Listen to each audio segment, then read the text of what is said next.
ورحمۃ اللہ وبرکاتہ۔ بعض جگہ ایسی ہوتی ہیں کہ وہاں دو شخصوں کے درمیان میں نفرت کروانا انتہائی ضروری ہوتا ہے، کیونکہ ان کی آپس کی جو محبت ہوتی ہے وہ جائز نہیں ہوتی ہے۔ تو چاہے وہ لڑکے اور لڑکی کی ہو، یعنی مرد اور عورت کی ہو، یا آپس میں دو مردوں کی ہو، یا آپس میں دو عورتوں کی ہو، اگر وہ ناجائز محبت ہے اور اس کا جدا کرنا ضروری ہے تو اس کے لیے آپ اس عمل کو کام میں لائیں، اور بہت ہی مجرب اور بہت ہی زبردست عمل ہے۔ عمل یہ ہے کہ سب سے پہلے آپ نے ایک جمع کا نشان لگانا ہے، بڑا کسی کاغذ پر جمع کا نشان لگائیں، اور پھر اس کے جب چار کونے بنیں گے تو ہر کونے کے اوپر آپ نے اللہ اللہ اللہ اللہ لکھنا ہے۔ یہ آپ کو انشاءاللہ میں اسکرین پر بھی دکھا دیتا ہوں، اور اس طریقے سے کریں۔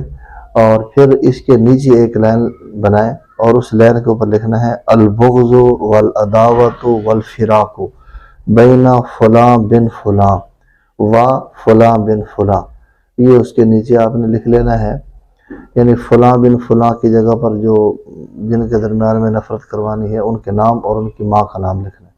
پھر واو ڈال کے آگے جن دونوں کے درمیان میں آپ نے تفریق کروانی ہے، جدائی کروانی ہے، تو دوسرے نمبر پر دوسرے کا نام لکھ لینا ہے۔ تو یہ دو نام آپ لکھ لیں، اور اس کے بعد اس تعویذ کو بنا لیں، اور قبرستان میں بہتر یہ ہے کہ دو پرانی قبریں ہوں اور ان میں جو تھوڑی سی جگہ بچی ہوئی ہوتی ہے راستہ سا، وہیں آپ تھوڑا سا کھود کے تقریباً ایک بالش جتنا آپ کھود لیں،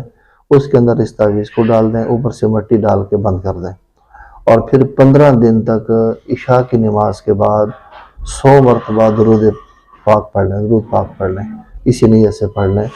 تو آپ دیکھیں گے کہ بہت جلد ان دونوں بندوں کے درمیان میں جدائی ہو جائے گی،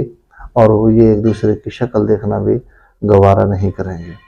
اللہ پاک مجھے آپ کو کامیابی نصیب فرمائے۔